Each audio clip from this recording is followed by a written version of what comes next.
As they used to say, the weekend starts here. I used to love that. I used to rush back and watch Ready, Steady, Go. Cathy McGowan and Keith Fordyce. Keith Fordyce, that was it. He looked like he'd wandered in from a bank. He looked like a sort of bank manager from the NatWest or the Midland Bank back in those days. Hi, everybody. I'm Russ Kane. This is the Midday Show. It's Friday the something or other. What is it? 23rd of May. Summer is approaching. Oh, good. And, we've got tons to get through today. Tons to get through. But first, you know him. You love him. He is fearless. Fearless, I tell you. Please welcome our very own theatre critic, Mr. Jonathan Baz. Oh, what an entry, Russ. Thank you. What an intro, eh? Build up. Spoiling you today, boys. Spoiling you. I only hope that what I can deliver to you over the next 30 minutes can live up to such a... completely surpass it. It'll be magnificent as always. Hey, so Right. I've got a few items of London's current entertainment scene to share with you. First off, a play which only has one more week to run, probably, which is no bad thing. A play called Fagala, currently playing. I thought you were joking. When we were just chatting, I thought you were kidding me. No, the play is called Fagala. Which, as you all know, is an offensive term within the Yiddish language for a gay man. And stop sniggering in the back. No, I'm not. I really thought. Sorry, what was? If that wasn't a snigger, then what was it? I thought you. I'm just sitting here in utter, totally disbelief. Anyway, come on, man. You're a professional. Put yourself together. I am a professional. I'm just amazed at the world I now live in. Anyway, carry on. Anyway, Fagala, a play, written by an American chappie. It's his first play, and I believe that sort of shines through as well. He whilst it's not an autobiographical story, it draws from aspects of his life experience as growing up as a gay young man when he was young in an Orthodox Jewish family. Okay. And I have to say the acting is fantastic. A young actor called Ilan Galkov plays the lead character, the young man who's going through this upsetting time, called Ari. Also some standout work from Andrew Paul, who listeners and viewers may remember as PC Dave Quinnen from The Bill for many, many years, as an Orthodox Jewish rabbi in New York. However, whilst the acting is good, casting The Bill to that, right? Okay. Whilst the acting is unquestionably very, very good. Yep. The play is muddled.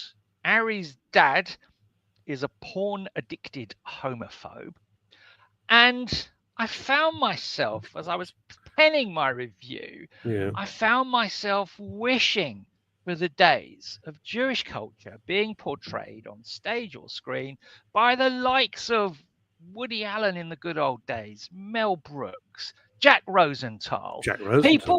People who could write about Jews self-deprecatingly, a little bit of nebbish, a lot of humor. You better explain.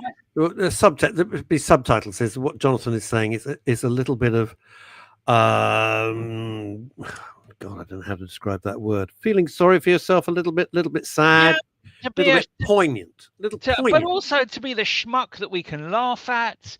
Mel Brooks. It doesn't get better than his writing. When Mel Brooks goes, that's the end of that comedy era forever. Yeah. That's the golden age of comedy. And now every Jewish angle comes with a rather bitter undertone. Here you've can't imagine why, Jonathan. Well, it's a mystery. Not only that, but quite often written by Jews as well. Miriam Margolis takes the pen. Yes, right, okay. I'm getting the feeling.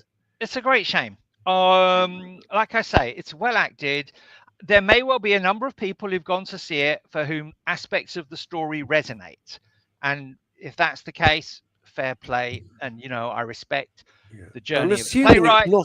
I'm assuming it's not on at the Royal Court.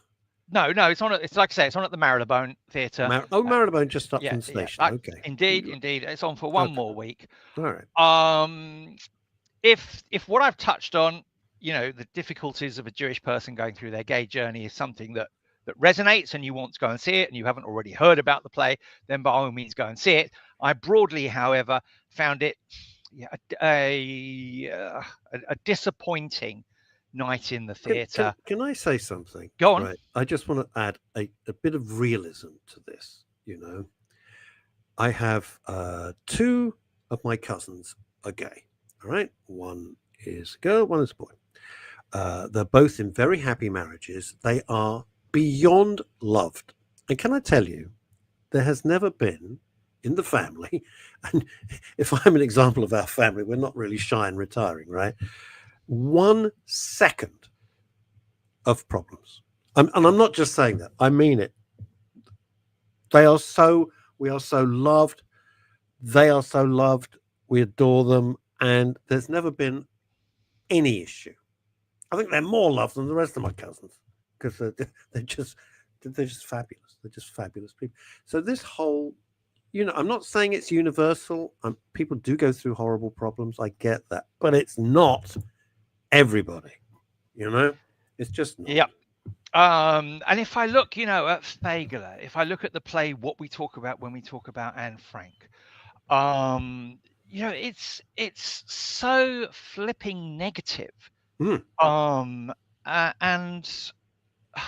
yeah, like I say, I the golden era of self-deprecating Jewish nebbish humor may possibly have gone. But as I say, it's missed because. But the other thing is, Jonathan, I'm sorry to jump in because I know this is your section, and I love your section every 2 weeks. But if you take somebody like Woody Allen, that's universal humor. Yep. You could be anybody, anything. I hate religion, as you well know, can't bear it. But anybody can watch a Woody Allen movie and find it fabulously funny. You don't. I think we're talking about his old his stuff. older stuff. I know, probably pre-Manhattan. His older stuff when he was playing this sort of bumbling buffoon. But it's universal humor. That's what it is. You can relate to. That's what it is. It's no different.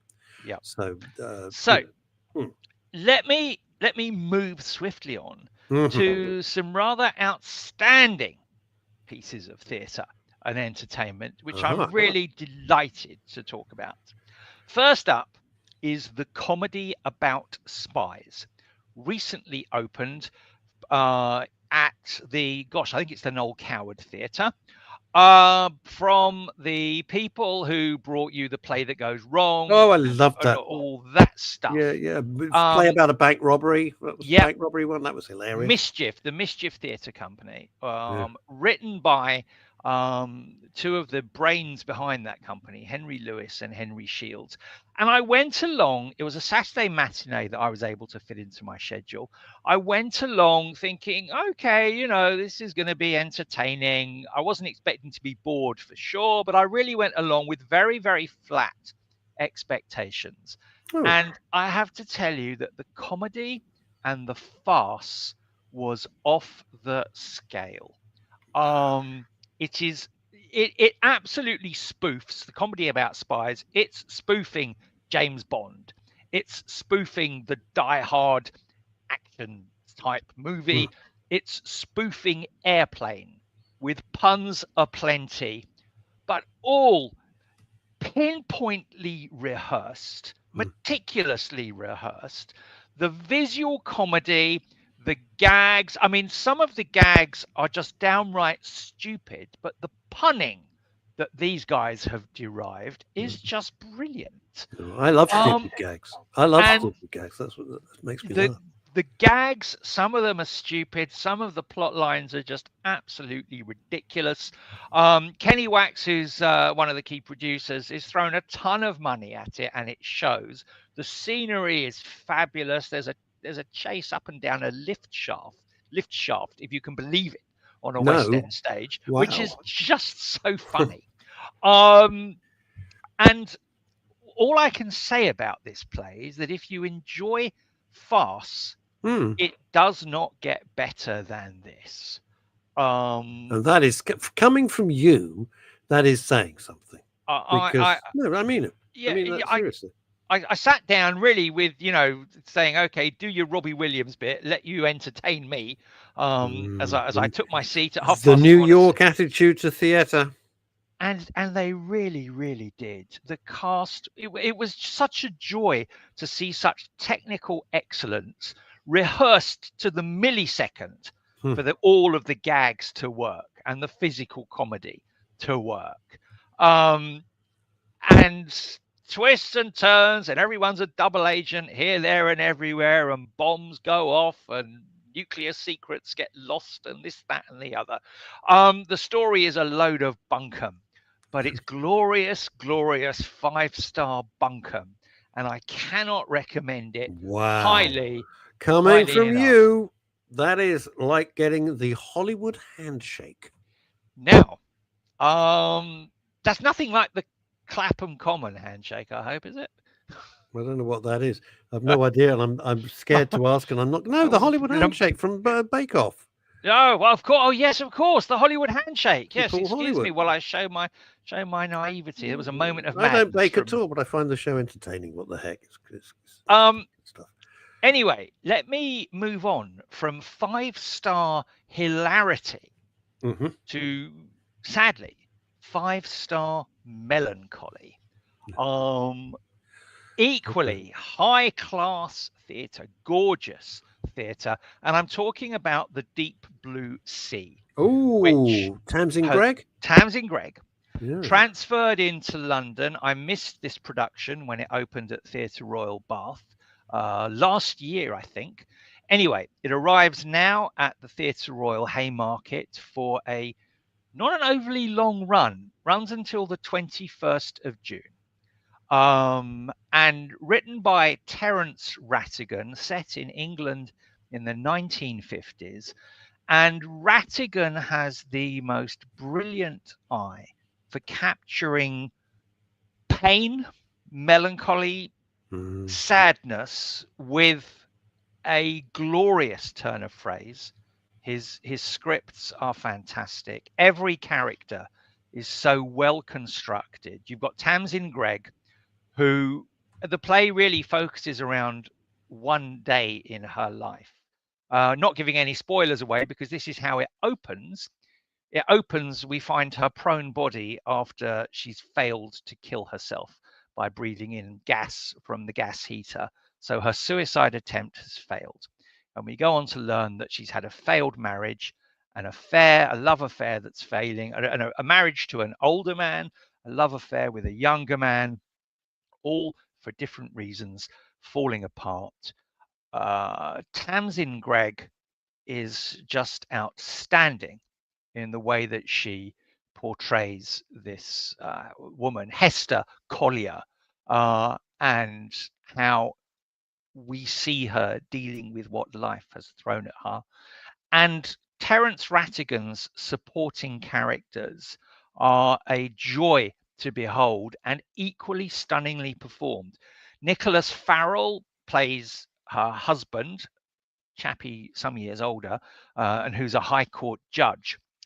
Hadley Fraser, an actor a little bit younger than Tamsin Gregg, and usually known for outstanding work in musical theatre, turns in a fabulous performance as the younger lover, Freddie. Bit of an ex-flying ace in the 1940s. All of these people, Freddie in particular, has his own demons. The High Court judge, this older man, Sir William, still holds the most passionately burning torch for his estranged wife, that she just cannot reciprocate. And Rattigan writes it all so brilliantly. The other key supporting characters, Finbar Lynch plays Miller, a German doctor with a curious past. For some reason, he's been struck off the medical register, and it's hinted to why that may or may not have been. And Selina Cadell turns in a fabulous cameo as the housekeeper of this tawdry house in Ladbroke Grove, where Tamsin Gregg's character has rented the flat and lives there with her young lover. Selena Cadell plays the landlady. And it really is a glimpse. I didn't live through the 1950s, but it is a glimpse of an England where the cultural attitudes have gone, the language has changed, our attitudes to so much of what life throws at us has changed. However, what is timeless is the themes of passion and despair that run through the play like an absolute stick of Brighton rock. Brilliant writing, brilliantly performed. I've described it as unmissable theatre. I've got to be honest, it's a tough gig. It's not a happy night at the theatre, but Rattigan is a genius, and directed here by Lindsay Posner, who knows his way. Yep. Oh, Lindsay Posner, who Indeed. is Esther Ray's brother. That's correct. Esther Ray's brother. Yeah. He knows his way around a script, knows how to really, lift up the carpets and get everything that's going on in that narrative. He puts it on stage. Let me ask you a question, because it's really interesting. When the angry playwrights came along, the Ortons and etc., look back in anger and blah blah blah, the L-shaped room, you name it. That Terence Rattigan was just seen as old-fashioned, fuddy-duddy. It's all finished. It belongs in the past. And now, listening to your excellent review, it's really interesting that real, pure classic writing is actually timeless. And Terence Rattigan is as relevant in 2025 as he was writing back then, although he was swept away as part of the theatre revolution, really. I'd agree. The Angry Young Men came along, and he was put very much onto a back burner or the top shelf or whatever it may be. Yeah, he was. Cast aside, really. But I'd much rather sit through, those kitchen. I call them kitchen sink dramas, and I'm going to just pin my colours to the mast. I can't stand them. I've never ever enjoyed those gritty. I just don't. I don't enjoy them, and maybe they're not meant to be enjoyed. I don't know, but I don't need to suffer anymore. Thank you. I'd rather sit through Rattigan. Look, you come across, and you and I have talked about Pinter in the past. Yeah. Who was also one of that generation that was sweeping aside the Rattigan style. And I to be honest, I've only come to Pinter relatively late on in my theatre appreciating life. And you sit in Pinter, and I sit through Pinter, and I personally find it brilliant. And you can listen to how his words influenced so many other writers and TV screenwriters in particular. Absolutely. So genius does come in all sorts of sizes and colors and packages. But I think it's important just to recognize genius when one sees it, and the work that's gone into creating the script, to fleshing out the characters. There's hints. I talked about this doctor. There's hints about whether his character was homosexual or not, which is why he was struck off medical register back in those complicated times. It's all played very, very subtly. And as I say, the acting is you're held wrapped. She's a fantastic actress, Tamsin Greig. I've had the pleasure of interviewing her, and I had to meet her first at BAFTA, and then we did the interview later. It was in front of a live audience, and I managed to find my Ambridge badge, which amazed me. I've lost it now. Charming, delightful. She does brilliant comedy. I mean, fantastic. Friday Night Dinner, fantastic. Or oh God, the one which was meant to be set in LA, completely gone out of my mind. I can't remember the name of it. It was excellent. It had Joey from Friends in it, Matt LeBlanc. So she's so versatile. Great actress. And she captures the complex frailty of this woman. And it's brilliant. And that's on at the Haymarket. Theatre Royal Haymarket on until I think the end of June. Really go along and see it. You won't be disappointed. Okie dokes.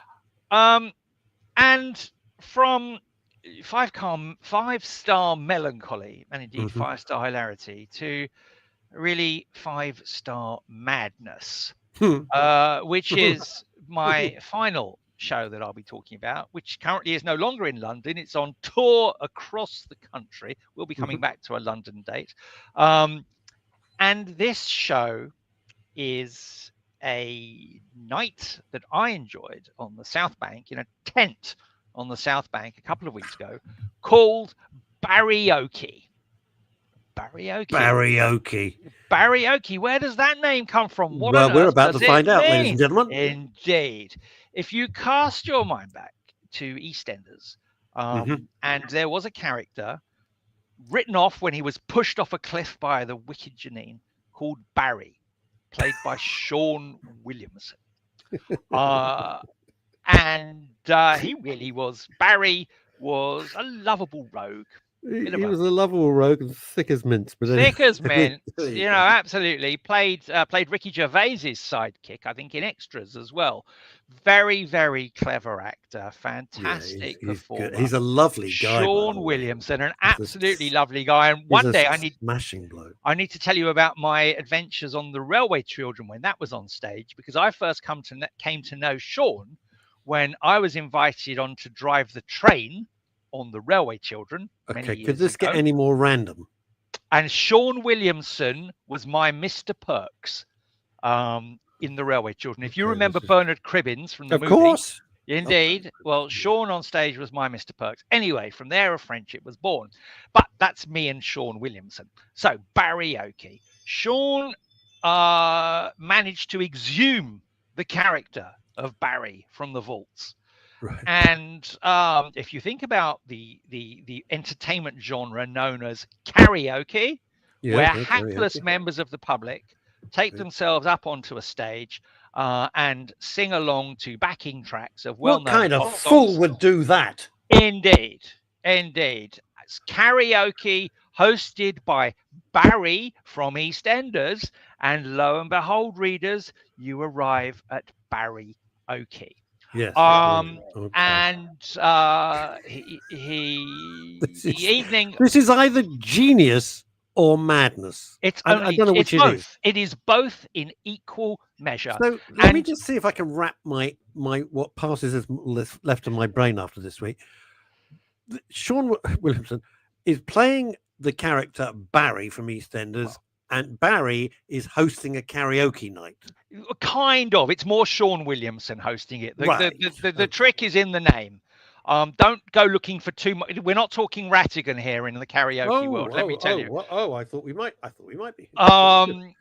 Sean, you know, unlike a typical musical or any theatre where quite rightly your mobile phone stays in your pocket and you are not encouraged to sing along. But Barrioke is the polar opposite. Okay. Your mobile phones are encouraged to be out, and above all, everyone is encouraged to sing along with the words from all these classic pop songs that are pitched up on a big screen. And that's it. It's just people coming up and singing. That's it. It's people coming up and singing. It lasts. What kind of buffoon would want to go up on a stage in front of you ask yourself? And that's an excellent question. It is. I think, to be honest, Russ, it is a particular class of buffoon. Yes. A high class buffoon. Yes. And if we were talking only at the beginning of this show about the Jewish schmuck. Yes. And I think indeed it is that sort of character that would indeed embarrass themselves in front of hundreds of strangers. Not only that, but I have to say, when Sean knew that I was coming along to review that evening, he asked me if to be honest, I had to be persuaded.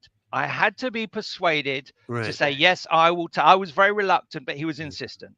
Okay. 2 wine gums and a gin and tonic. Take a turn on the stage, and my first request of a suggested song was, in fact, Barry Manilow's "I Write the Songs." Oh dear God! Quite. But I have to tell you, Sean is an absolute flipping genius. Well, he's clever. Because he knows how to curate his evening. And he needs the songs that are sung on stage to be bangers, real good sing-alonger numbers. And to be fair, I Write the Songs or Mandy by Barry Manilow, which personally two of my absolute favourites, are a little bit mournful. Slightly. They're written by Terence Rattigan originally. Well, this is true. His lesser-known career as a lyricist. Yeah, that's right. Barry Manilow and Terence Rattigan. Who knew? However, I was able, luckily, from my list, from my repertoire. That's the word I was looking for.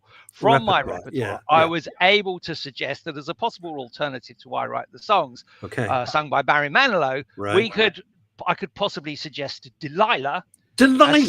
As sung by Tom Jones. Tom Jones. Which, of course, is a bit more of a sing-alonger act. It is, yes. If only, do you know what? This is the sort of moment when you think, if only someone had filmed it. Well, if only someone had filmed this performance. And I think, yes, indeed. Run, BT.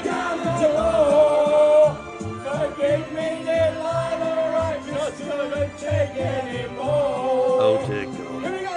You Tom Jones Morgans. Here we go. Freestyle. Gotcha.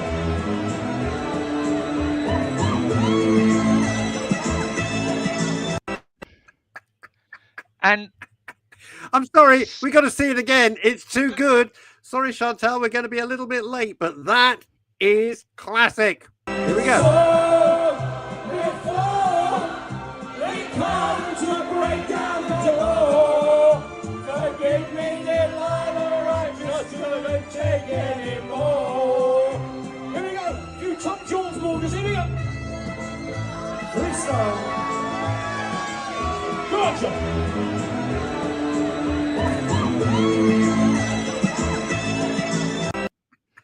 It's a wonder you got out there alive, to be honest. I have to tell you, there were people grabbing my shirt as I walked away from the stage.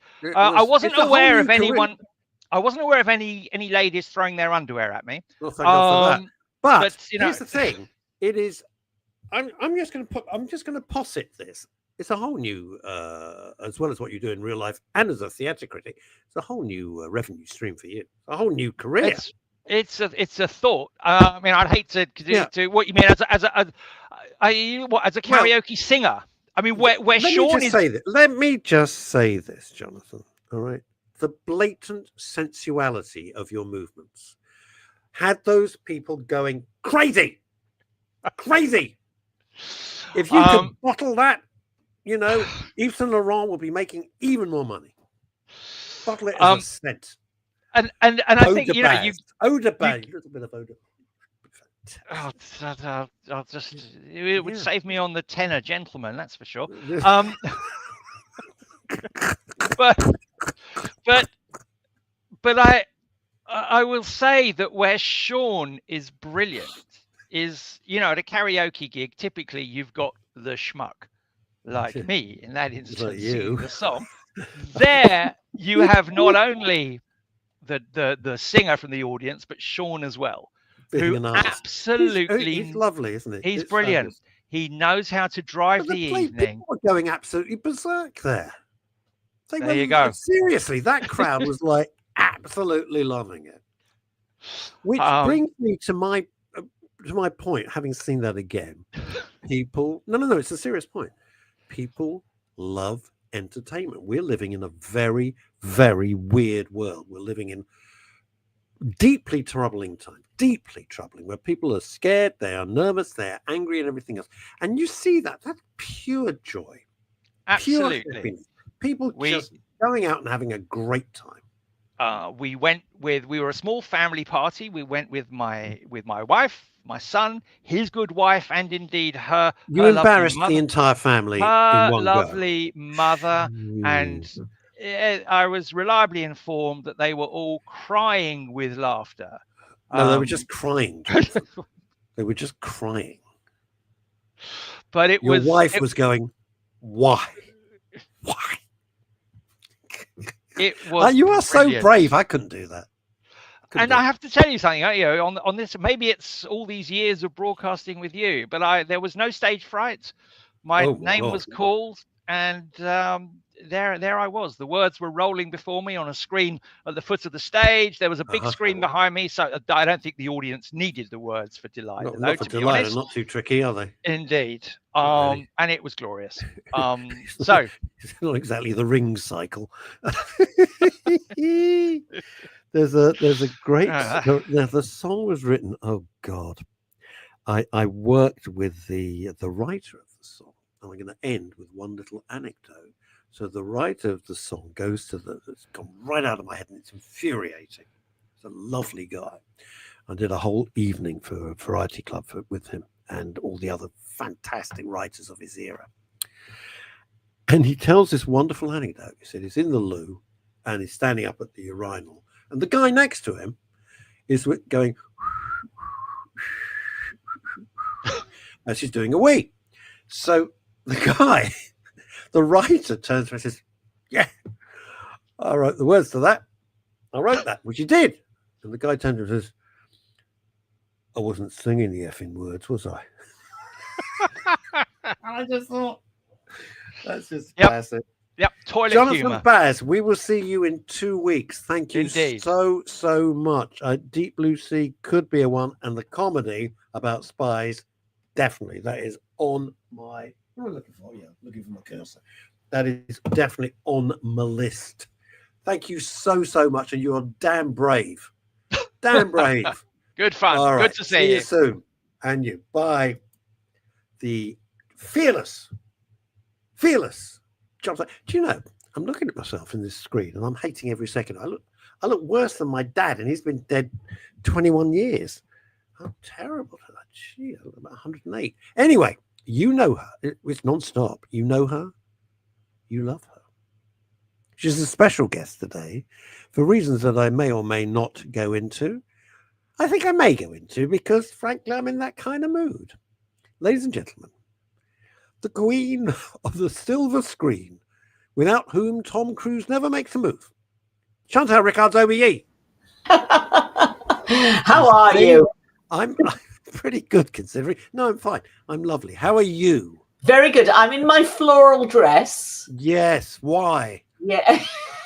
Why are you wearing a dress that has a floral theme, Chantal? Well, because I was invited to the Chelsea Flower Show. Yeah. Until about 9:30 this morning, when I was disinvited. How can I know when you wrote to me? Because I said, of course, go. If you've never been to the Chelsea Flower Show, it's fabulous. It's great. We were very, very lucky. We once had a private tour. Oh wow! It was a sensational evening. It was very nice. It was through Variety. Anyway, how can somebody disinvite you on the same day you're meant to be going? Well, what the hell is that about? Why? It was all very complicated. Well, the person who asked me thought that they had bought tickets for today, and when they went into their inbox this morning onto the Royal Horticultural Society ticket line, it turned out that they hadn't bought tickets for today. They bought tickets for yesterday. Oh my God! What? They didn't go, and they didn't go. Oh, chaos. Jesus! Chaos. So anyway, so you've got me in my floral dress. God, they're like gold dust. I'm trying to get these things. When I went, I was so lucky. What's the place where the Chelsea pensioners live? My mind has just gone. I know it's off Royal Hospital, Chelsea. So we had drinks and a lovely evening there.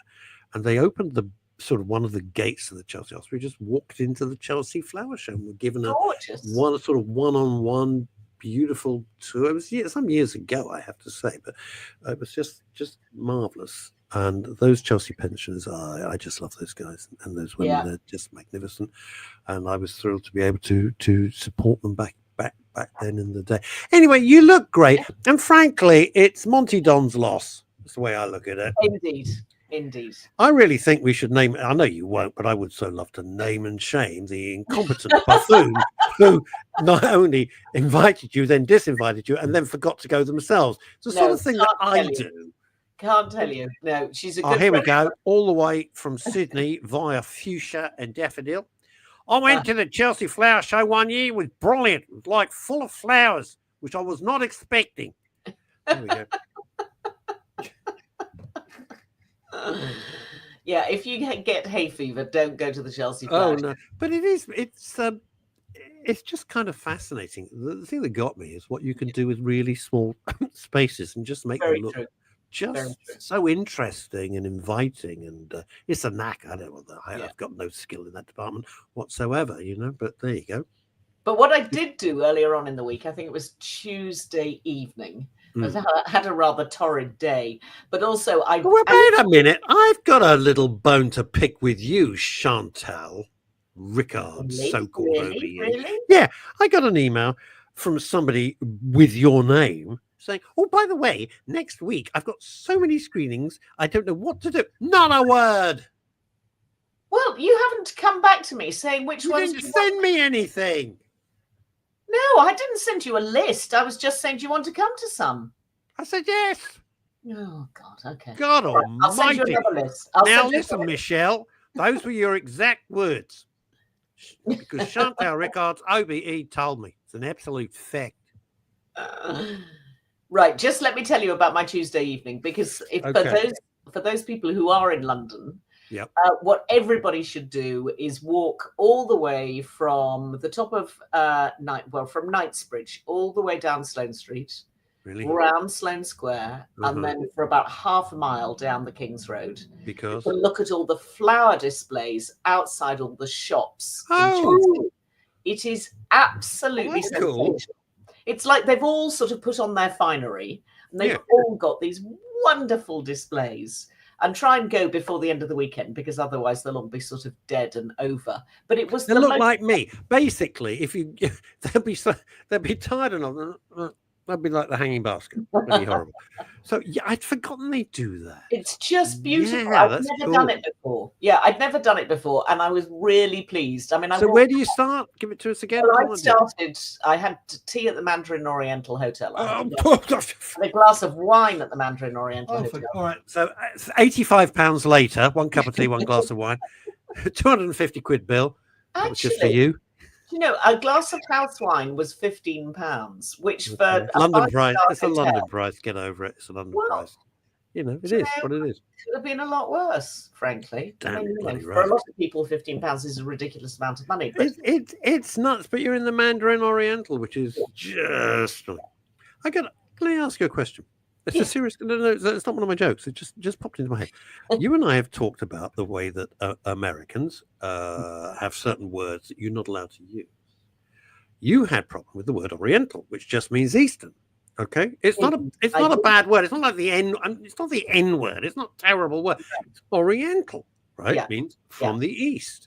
Yeah. The hotel is called the Mandarin Oriental, and you had terrible problems on one of the through the keyhole.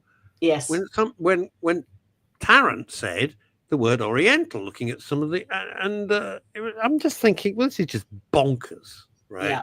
Take offense at everything, just madness. If you're that upset, you wouldn't be able to go to that hotel, would you? No, indeed. And I think crap. It wasn't Tarrant, by the way, because I don't want to drop Tarrant in it. No, I thought it was Chris. Sorry, my apologies. No, it wasn't Chris. It was a much more recent through the keyhole than that. Oh, I'm sorry. I apologise to Christopher Tarrant. Don't worry. But one of the first and only time. Yeah, one of the panelists referred to somebody as being Oriental, and I think when you use the word Oriental with a person, that there is offence. By taking when the wind, Chantal, the way I feel the wind blows direction, someone takes offence. There we go. We live in mad times. So you start sort of Harrods, this beautiful walk. Well, I started at the top of Knightsbridge, walked all the way down Sloane Street, and then for about half a mile, 3/4 of a mile down the New King's Road, and then it sort of peters out after you get to Chelsea Town Hall. It sort of peters out after that, but it's really worth doing. It's a great walk, really, really lovely walk. It's so lovely when London can be just enjoyed and not full of hate marches, but that's just me every Saturday bloody day. Right, here we go. Thank you, Mark. You're right, Les Reed. Absolutely. Anywho, I got a little film for you. You'll hate it. I loved it. No, you've got a small one for me. I've got a big one for you. Yeah, hey! Okay, tell me. Right. So I was looking for things to watch. I could, you got 50,000 channels and you think, I can't find anything. It's ridiculous. Anyway, I like Jason Statham films because you know what you're going to get. It's like going Absolutely. into, you know exactly what you're going to get. And he Bronze always Field. delivers and he never disappoints. This one is co-written by Sylvester Stallone. Oh, really? Yeah, it is. It's called A Working Man and it is on Amazon Prime. And it's everything you want from a Jason Statham film. Yes. Somebody gets kidnapped. He's working on a construction site, and the boss's daughter gets kidnapped. This is the thread. And Jason Statham, of course, was in the Royal Marines, and he wanted to give up that life. And he was obviously not just a commando, but super duper commando. And he goes off and kills loads of Russians. Basically, that's it in Chicago. And it's just if you're going to make that type of movie, make that type of movie. Don't apologize for it. Just go for it full throttle. It was terrific. I was sitting there like thinking, I'm loving this. It's absolutely ludicrous and it's fabulous.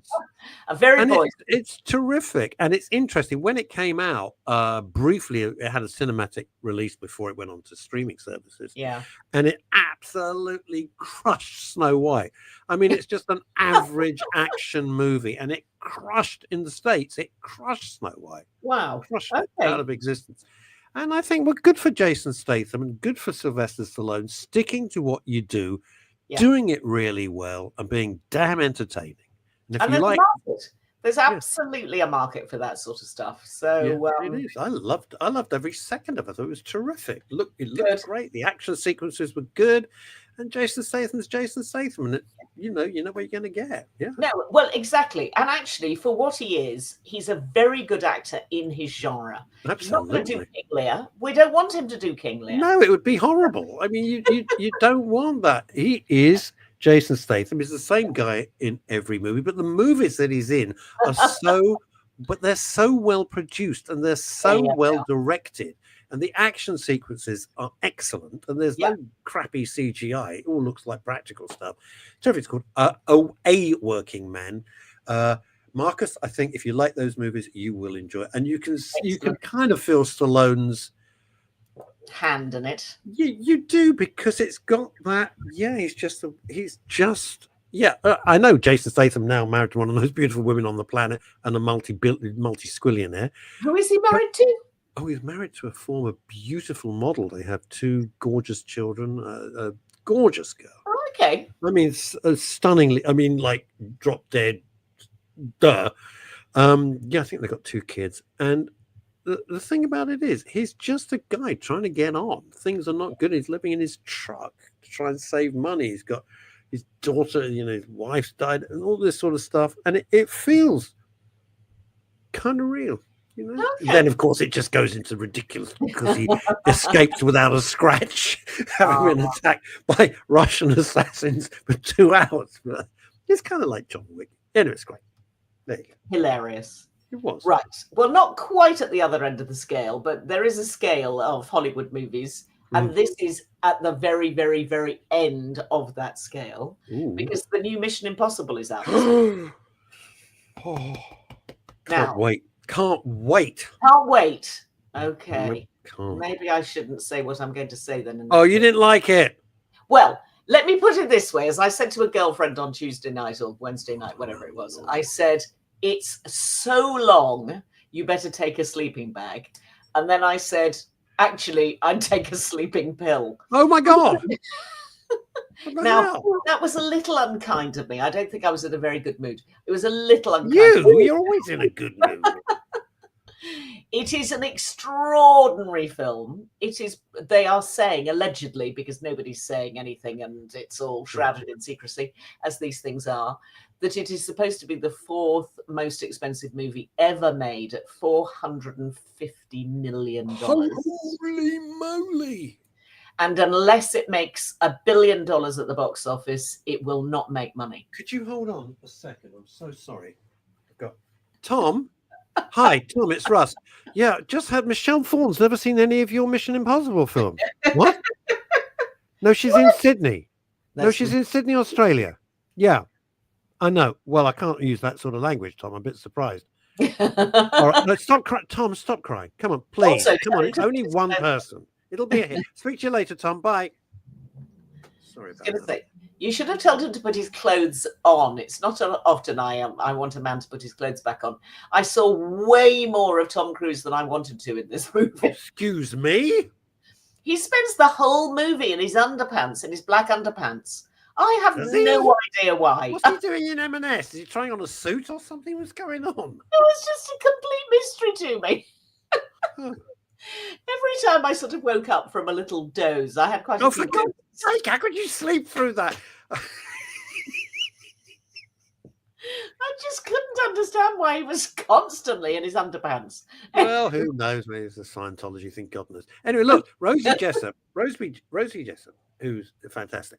Apparently, the film is brilliant, according to my film pals. Cruise deserves something for doing so much for the British film industry. He has done tons for us. Very true. Absolutely right. He has a hell of a lot. But this is the last Mission Impossible, so we may never see him on these shores again, especially if Donald Trump keeps all the American film industry in America and not coming over here and filling our coffers, which we rather like. Tell me something, Chantal. The promotion for this movie has been he must be exhausted, because you can look on any show and Tom is on it, and the promo reels and it's huge, isn't it? I mean, just gigantic. What would that cost? The promo aside, just marketing. Well, the thing is, it's a brand, Yeah. So you don't have to tell people much about it. You just have to say Mission Impossible is back. That's a Mission Impossible. The end. You're going to write some great trailers. Yeah. Everybody's going to show the trailers because they do. Tom does a whole load of PR. Fantastic. You put up a few poster sites, but you'll generate an enormous amount of publicity just because it's Tom Cruise, and he will work every room. He will work every chat show. He will work every radio show. He is so brilliant at that. Yeah, and every newspaper. Nobody can come close to how good he is interacting with the fans. It was brilliant. He's just it takes it to another level. It's extraordinary. He describes it as his life. This is his life, and it is his life. His life is very much played out on screen.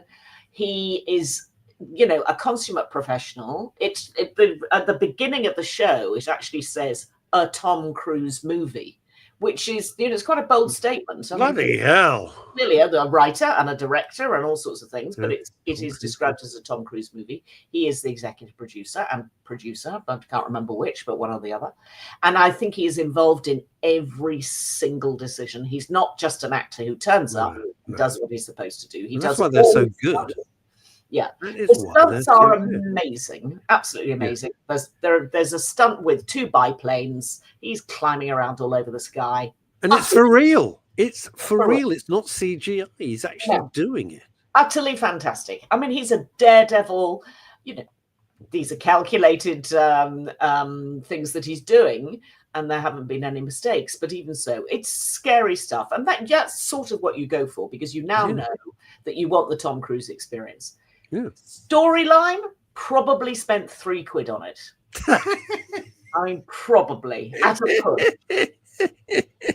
It's something to do with AI, bad AI taking over the world, and Tom, with a key, has got the key, literally the key to stop the bad AI and all thinking machinery to die. So I think fair enough. I'm with it. You've sold it to me. Important. It's you've sold it to me. I'm there. Great. People are losing lives over this, so clearly very boring. Yeah. One of my criticisms was that the secondary characters, to me, have always been a bit thin in Mission Impossible. Ving Rhames is not Royal Shakespeare. Simon Pegg, I've never quite got the Simon Pegg thing, but that's just me. They obviously get on terribly, terribly well, and it's a big part of it. Yeah, but just you and me both in that. So Ving Rhames, Hayley Atwell, who has no sexual chemistry with Tom Cruise at all. I mean, you just can't. That never works. We'll leave it there. It just doesn't work. No. He doesn't do sex scenes. I mean, certainly in the later part of his career, he doesn't do sex scenes. He doesn't do girls. He doesn't do snogging. He's just not into all of that stuff. Sounds like my life.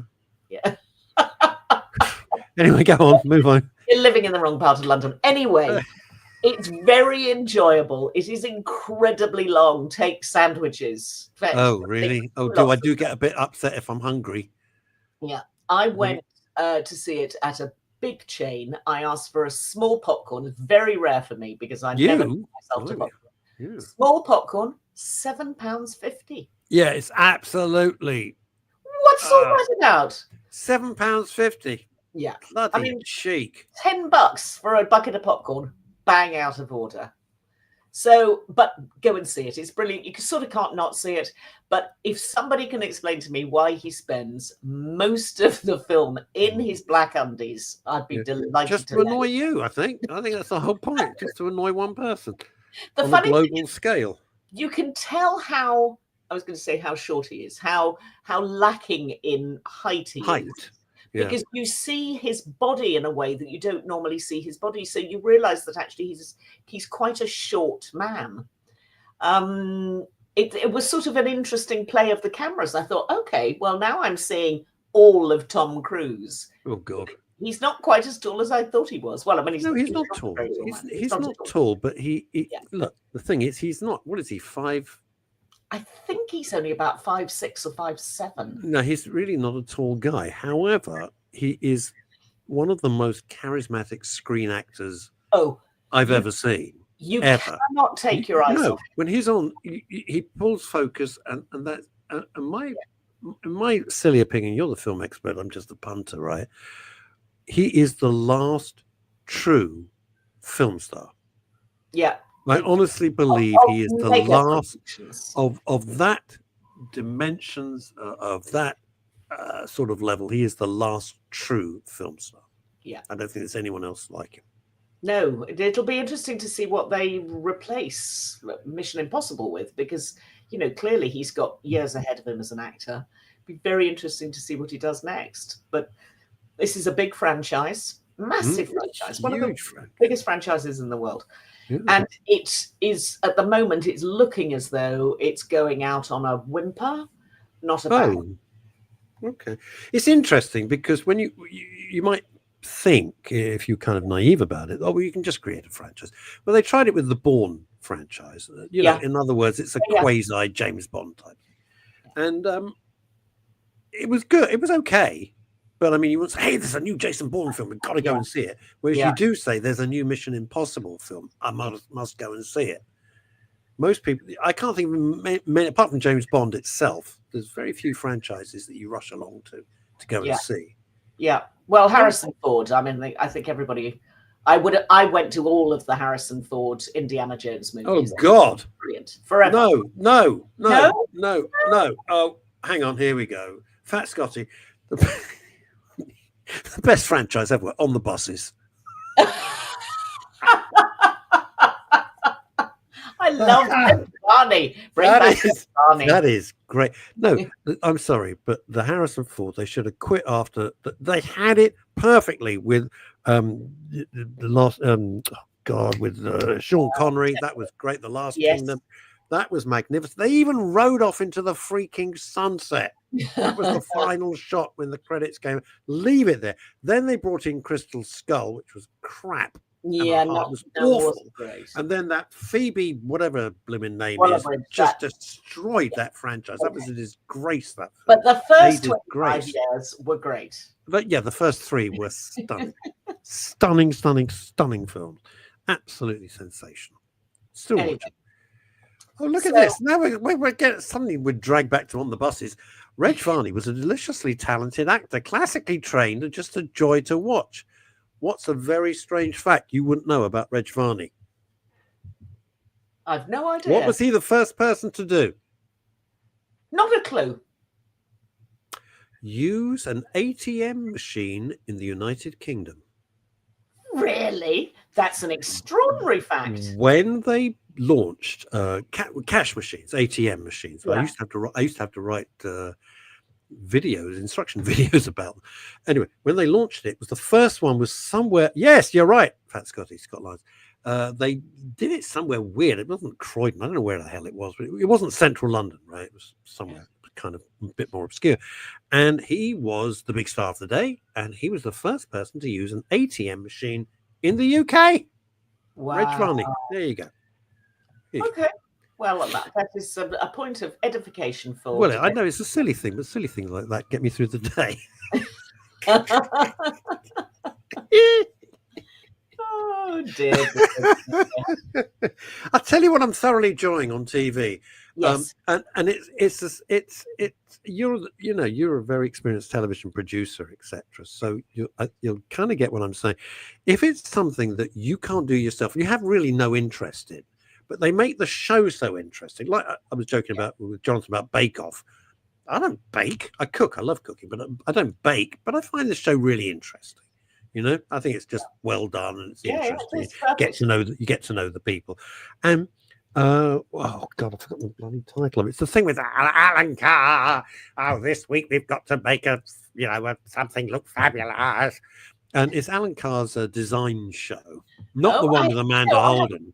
Not the one with Amanda, thank God. No, the other one where they've got people coming in. Design Matters? No. Is it design? It's something like Design Matters, or you win it.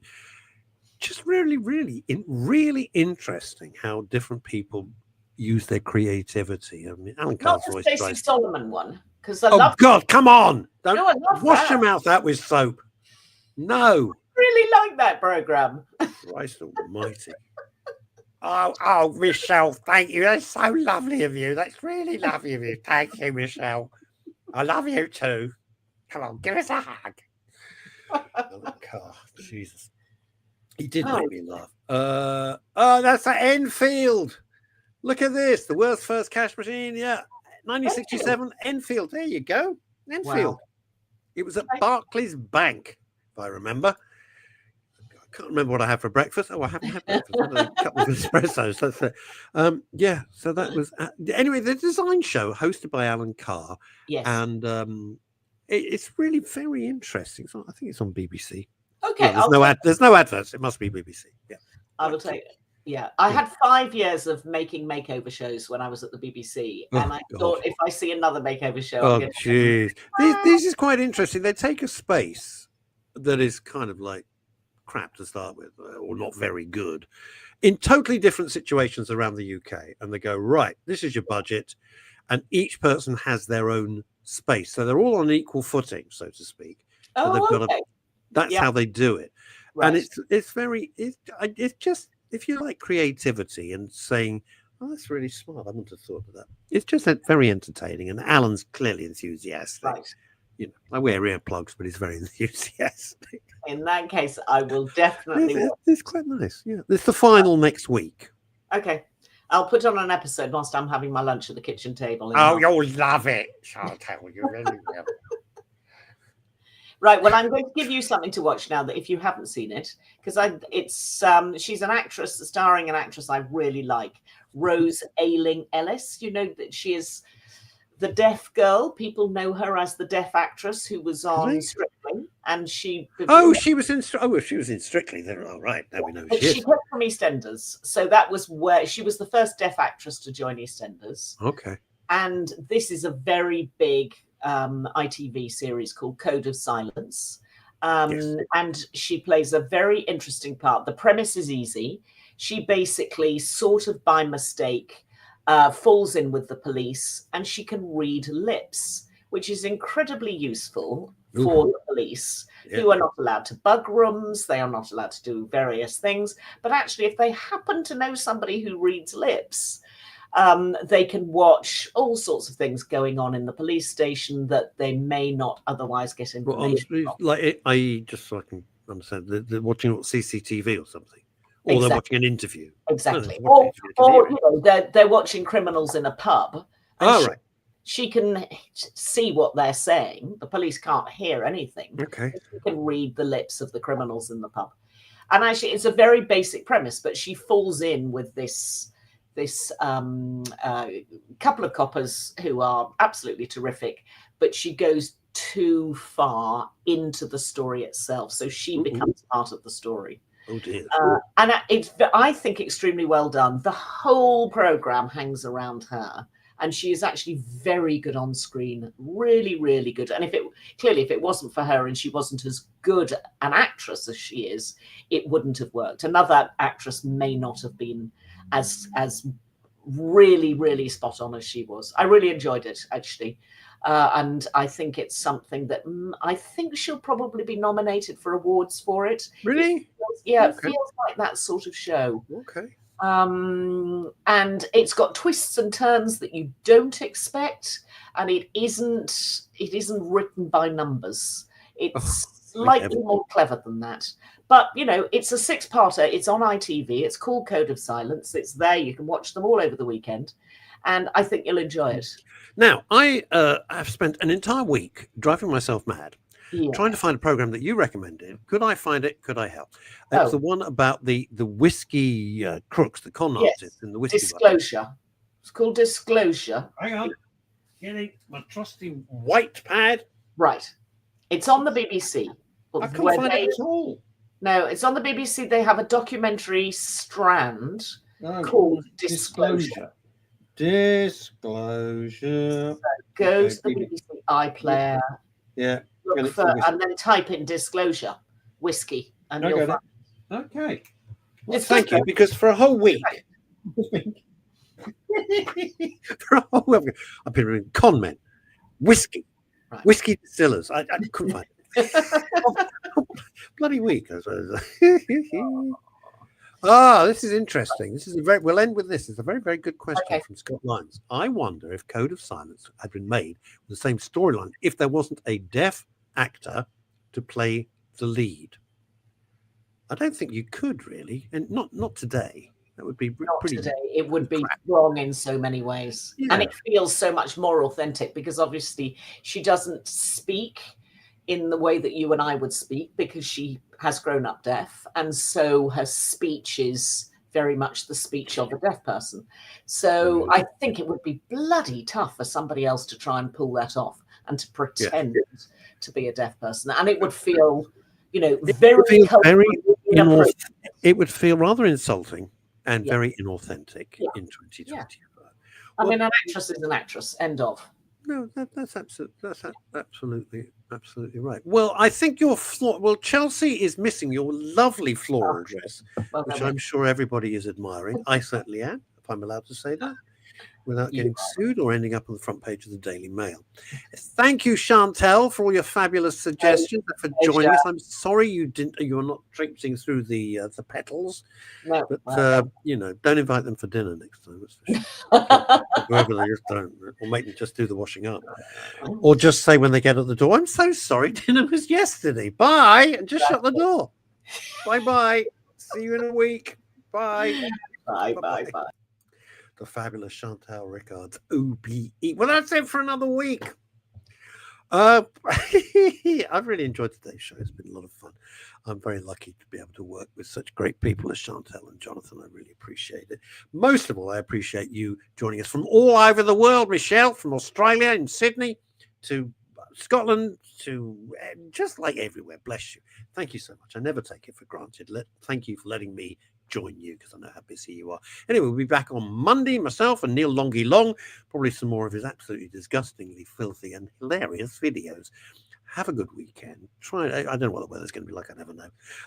And until then, as I always say, no hurty words.